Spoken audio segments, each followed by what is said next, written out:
Hello, welcome back. അപ്പോൾ നമ്മളിന്ന് ഈദ് വ്ലോഗായിട്ടാണ് വന്നിട്ടുള്ളത്. കുറച്ച് ലേറ്റായി പോയി, എന്നാലും നമ്മൾ ഈദിൻ്റെ വിശേഷങ്ങളൊക്കെ ഒന്ന് ഷെയർ ചെയ്യാമെന്ന് വിചാരിച്ചു. ഈ വർഷത്തെ ഈദ് അത്ര വലിയ ആഘോഷങ്ങളൊന്നും ഇല്ലെങ്കിലും നമ്മൾ വീട്ടിലെല്ലാവരും കൂടി ചേരുമ്പോൾ അതൊരു ഹാപ്പിനെസ് തന്നെ അല്ലേ. ഇപ്പോൾ നമ്മൾ തലേ ദിവസം തൊട്ട് തുടങ്ങാണ്. ഇത് രാവിലേക്കുള്ള ബ്രേക്ക്ഫാസ്റ്റിനായിട്ടുള്ള വട്ടുപത്തിരി റെഡിയാക്കുകയാണ്. രാവിലെ എല്ലാം കൂടി റഷ് ആവണ്ടല്ലോ എന്ന് വിചാരിച്ചിട്ട് റെഡിയാക്കി വെക്കുകയാണ്. പിന്നെ ഇത് പൊരിക്കൽ രാവിലെ ചെയ്യുള്ളൂ. ഇപ്പോൾ ഇതുപോലെ റൗണ്ടൊക്കെ ആക്കി എടുത്ത് വെക്കുകയാണ്.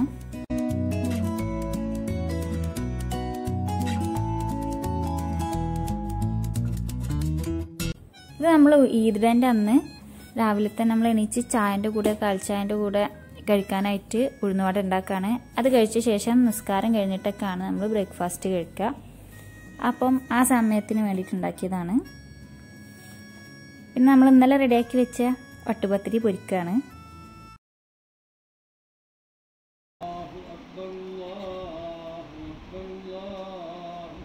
ഇപ്പോൾ നിസ്കാരമൊക്കെ കഴിഞ്ഞ് നമ്മൾ ബ്രേക്ക്ഫാസ്റ്റ് കഴിക്കാൻ പോവാണ്.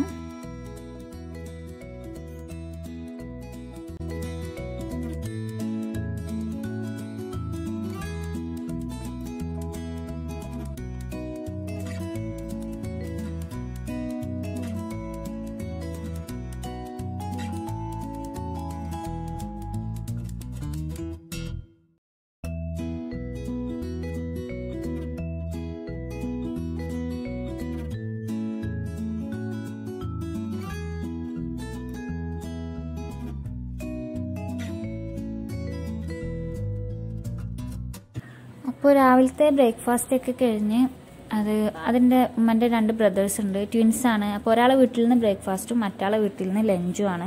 രണ്ടും അടുത്ത് തന്നെയാണ്, ഓരോ കോമ്പൗണ്ടിൽ തന്നെയാണ്. ഉച്ചയ്ക്ക് നമ്മൾ ലഞ്ചിന് ചിക്കൻ മന്തിയാണ് ഉണ്ടാക്കിയത്. അപ്പോൾ അതിൻ്റെ ചിക്കൻ മസാലയൊക്കെയാണ്. പിന്നെ ബസ്മതി റൈസ് ബോയിൽ ചെയ്ത് വെച്ചിട്ടുണ്ട്.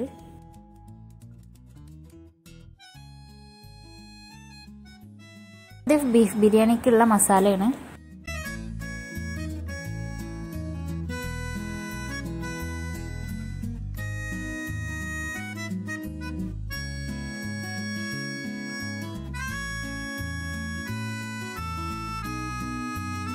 ഇത് സലാഡിലേക്കുള്ള കുക്കുമ്പറും ക്യാരറ്റും ആണ്.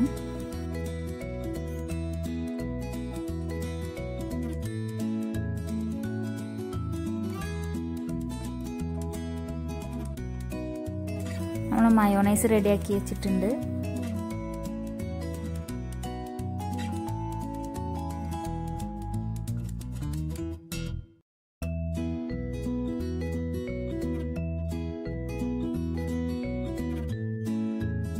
ചോറിൻ്റെ മേലെ ഒരു മധുരത്തിനായിട്ട് നമ്മൾ പായസം ഉണ്ടാക്കിയിട്ടുണ്ട്. അടപ്പായസമാണ്.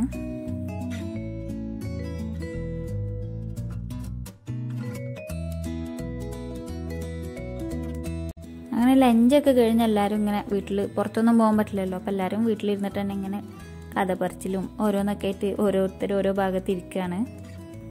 ഇതൊക്കെയാണ് ഞങ്ങളെ ഈദ് വിശേഷങ്ങൾ. അപ്പോൾ നിങ്ങൾക്ക് ഇഷ്ടമാണെങ്കിൽ നമ്മളെ ചാനൽ ഇതുവരെ സബ്സ്ക്രൈബ് ചെയ്തിട്ടില്ലെങ്കിൽ സബ്സ്ക്രൈബ് ചെയ്യുക. പിന്നെ നിങ്ങൾ കമൻറ്റ്സ് അയക്കുക. അപ്പോഴല്ലേ നമുക്ക് എന്താ നിങ്ങളുടെ അഭിപ്രായം എന്നൊക്കെ മനസ്സിലാവുള്ളൂ. പിന്നെ അടുത്ത പെരുന്നാൾ നമുക്കൊക്കെ നല്ല രീതിയിൽ തന്നെ കൂടാൻ പറ്റട്ടെ എന്ന് പ്രാർത്ഥിക്കുക. എത്രയും പെട്ടെന്ന് ഈ കോവിഡ് എന്ന് പറയുന്ന എന്താ പറയുക മഹാമാരി വേഗം ഒന്ന് അവസാനിക്കട്ടെ എന്നൊക്കെ നമുക്ക് പ്രാർത്ഥിക്കാം. ഒക്കെ സാധാരണ നിലയിൽ എത്തട്ടെ. അപ്പോൾ നമ്മളിനി അടുത്ത വീഡിയോ ആയിട്ട് കാണാം.